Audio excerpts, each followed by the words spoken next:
have 1 more minute.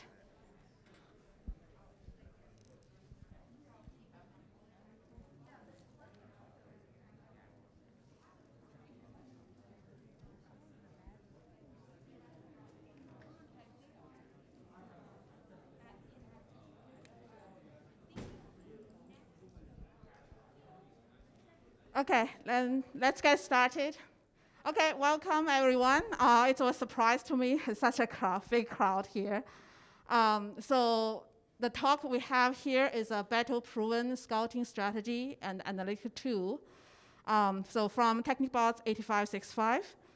And next one. So I would do a quick introduction of myself. So I'm the coach of the team, founder from 8 years ago. So this is our 8th year into FTC, and I have been a first coach from junior FLL, FLL till now for 13 years. I'm working for IBM for over 22 years. So this system we have architected and developed together with 3 generations of my team members for 7 years. So I have been with the team started 8 years. The first year we were on NXT brain with Robot C, with Samantha, which was kind of a really Asian technology to now. And as we just moved up from FLL, we kind of knowing nothing in that first year. We were sitting there hoping someone will select us as alliance, and was not selected. And then the second year, when we went into FTC, that's where the first start league. So promote all the leagues, so give all the teams opportunity to practice. And we were in a league which had 5 meets plus tournaments. That's a great experience. So you got your robots. You just physically seeing your robots, how improved from the first meet to fifth meet. And that year we went from first meet to fifth meet, league tournament, regional championship, super regional. So that's all the way through. And also actually the first time Texas has a road run-up. That's the UIL, the pilot. So that's the season we learned that you cannot based on your selection, based on the ranking only, because I think all the people here can feel that ranking based on some luck. There's randomness on how you paired with some. Before they change the rule, before it's more like how your opponent is, because if you win by 1 point, you got 2 QPs. So, but this now, since COVID starts, it all depends on your points more. So now you see that there's no defense in qualification matches, and you don't really care about how your opponents are. It's how you are and your partner are to decide today's RP. So we start knowing that we need to have data to make a decision when we select an alliance. So we developed this system trying to understand. The reason behind this is because if you first, now has more and more data, but the whole thing is about alliance. So you never know which team's doing better in that one. You only based on your history.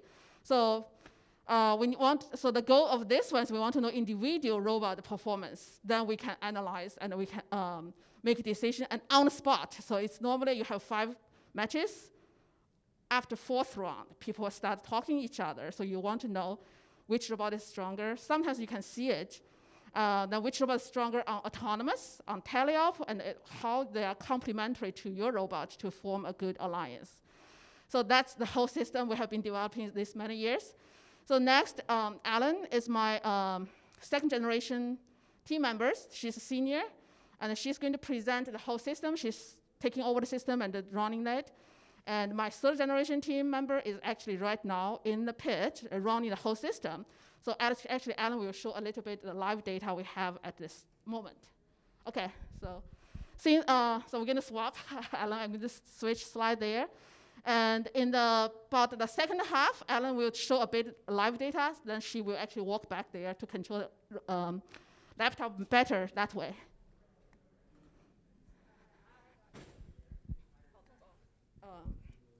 Hi guys, I'm Ellen. So first off, I will be elaborating a little bit more on why we exactly need scouting, why we spend so much time and effort into developing an effective scouting system. So as you all know, FTC is a team-based game. So we need to be able to understand our alliance partners fully and our opponents in order to have a more effective game strategy. So of course, this raises the question, why don't we use the official game rankings? As you all know, my coach elaborated, the official game rankings are all based on alliance. So even this year, when they're only counting your own points, lower capability teams, they could get higher rankings because they get lucky matchups with their alliance partners. And highly capable teams could get unlucky matchups and end up lower than they actually should be. So this is why the official rankings are actually kind of unreliable. So however, our scouting system looks at the individual teams, so it's more accurate and more dependable. Next slide. So our scouting strategy is 3 parts. First, pre-tournament scouting, pit scouting, and match scouting, each of which feed into the other. Next slide. So pre-tournament scouting begins about 1 to 2 weeks before the actual tournament even starts. This is where we look at all of the previous match data from previous tournaments and any match scouting data that we might have collected if we happen to go to the same tournament as the team that we're looking at. So the purpose of this is to get a general idea of which teams exactly we need to be on the lookout for and to see their general capabilities. So what we do is we sort the teams by OPR, and then we take the top 2 OPRs and further observe them using the recorded videos from various tournaments to see their game strategies and play styles. Okay, next. So for pit scouting, as you know, is just before the matches actually begin. This is to get a more specific idea of what exactly each team can accomplish on the field. So this is also a good time to observe for compatibility. So for example, if, say, we're an Alliance Hub robot, this will be a good opportunity to go around and find teams who say that they can do sharing hubs, so we can work together well. So also, we take this opportunity to further explore the identified strong teams we previously identified in the pre-tournament scouting. So what we do is we send our driver teams to go and talk with them and find out more about what exactly they can do. Next slide. So the part we focus most on is match scouting results, where we actually have like 8 team members and parents sit in the games and observe each match, each individual robot. And so this is a sample of our final results that we gathered from last year, and we can clearly see each of the teams by their performance. Next slide. Okay, so our match scouting process starts with this sheet on the left here. So once we get our match schedule, we upload it to our server, where we send 8 of our team members and parents on the field. And so each one of them is assigned to one column here, red 1, red 2, blue 1, or blue 2. When they click on one of the links, it'll have a pre-filled team number, alliance, and match number out for them, and then they start to record the data as they watch each of the matches. Next slide.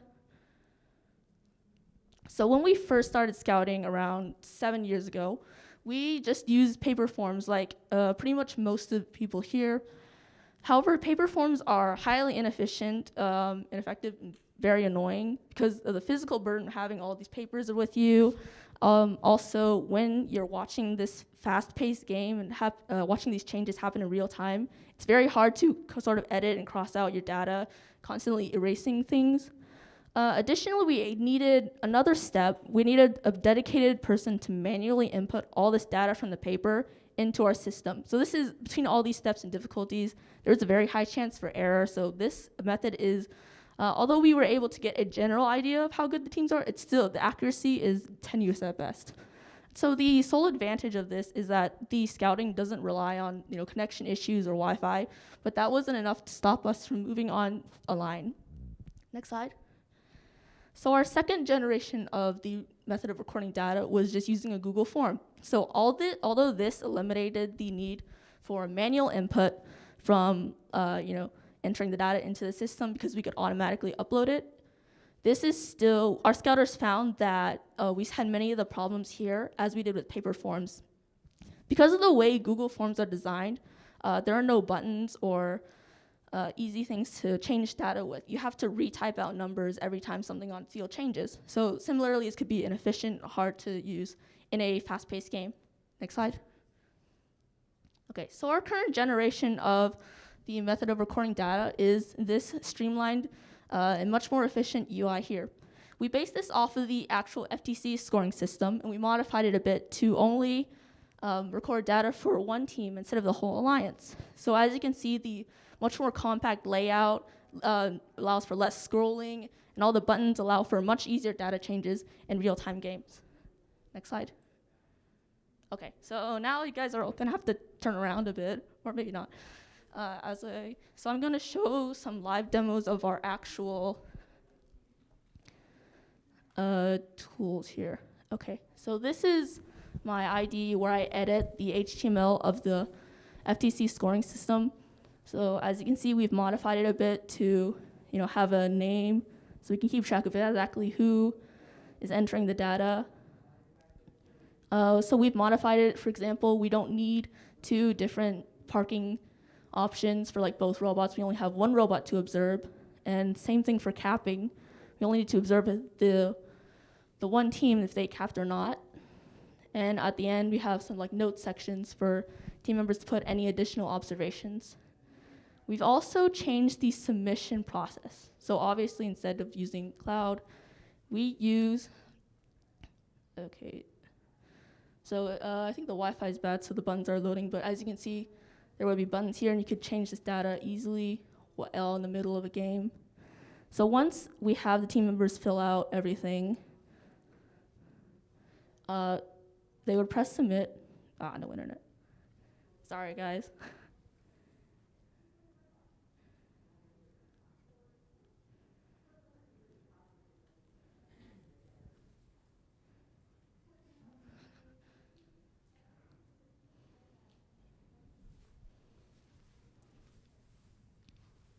Okay, everything's loading now. Okay, you press submit. So instead of, even though we don't use the Google form at the very front anymore, we still have all of the data mapped to specific questions in Google Forms. We use this thing called a pre-filled URL where you can actually completely fill out a Google form without actually having to manually do it with the link where you build on adding parameters to enter the answers that you want.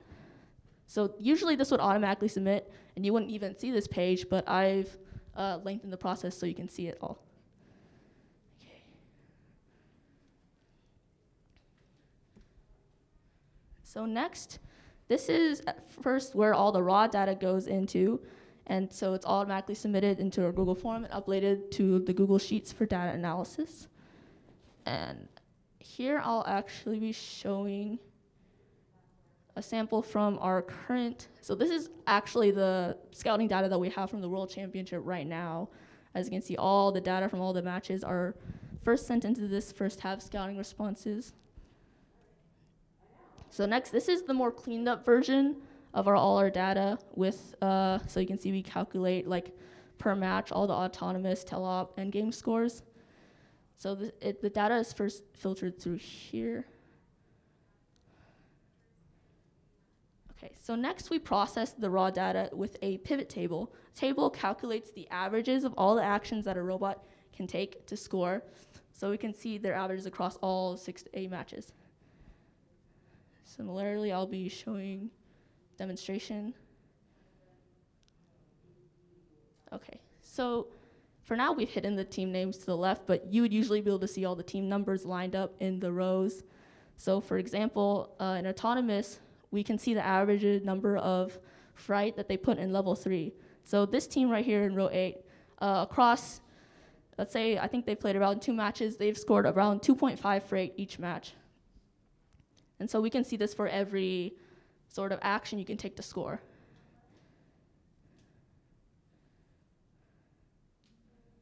Okay, so finally, this is our final results where we can use the averages calculated in the analysis section to calculate the individual total scores for each team.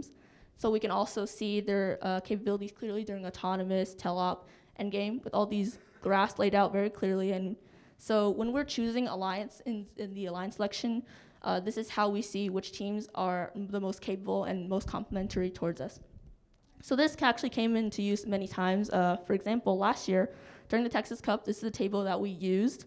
And so we were first seed, so we got to pick 2 other alliance partners. So we were looking at our table and the official rankings, and we noticed that there was one team who ranked around like 13th place, which is sort of in the middle on the official rankings, but in our scorings, they were actually 6th, so which was pretty different.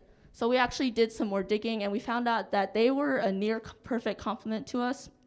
They were very capable, actually, and they could play defense very well. So we chose them as our alliance partner, and then they actually ended up being very important and instrumental to us in winning our division. Okay, so now I'll actually show you our current summary in here. So once again, we've hidden the team names and numbers to the right, but you can see that we can see the average total score for all the teams, and if we wanted to, we can see sort of Z to A. Right, we can see like the top average score. Remember, this is per robot, not per team. So we can see like the top team has an average score of around 211. All these graphs kind of show in relative how they did on their matches. So we can see on the second match, they did a little bit worse compared to the first. It's either average, auto, autonomous, numbers scored, same for teleop and endgame. So yeah, this is a very effective table to use when we want to quickly see which teams are at the top.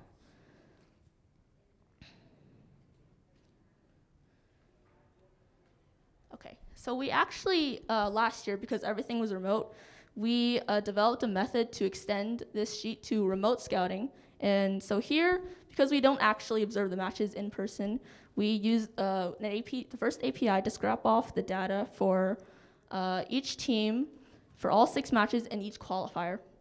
So what we do is we build this link. I'll show you a bit more on that later, and then we collect all this JSON array data, and then we can make it into a similar table with all the scores laid out like this. So here I'll be showing you what we had last year. So right now, if you simply use the API and build a link to do it, there's some documentation on this online that you can find if you want to learn more. But what we did, so basically you have to enter the year, this is from last year, the year that the season's in, the event code, and then add on the parameter.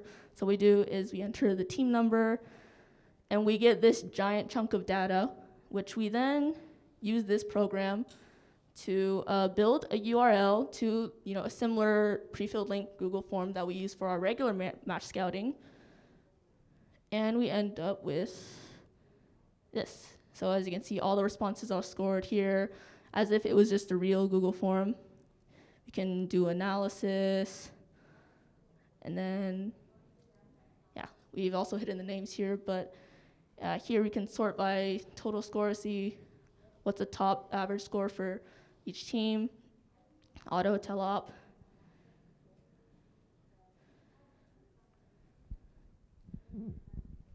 Okay, so thank you all for listening. If you would like to learn more, you can fill out our form here at tinyurl.com/8565scouting or just scan the QR code. And if you have any questions, my coach will be passing around the mic, so feel free to ask. Yeah, so Alan, you can stand up here. I can pass the microphone. Anyone has a question? Okay, go ahead.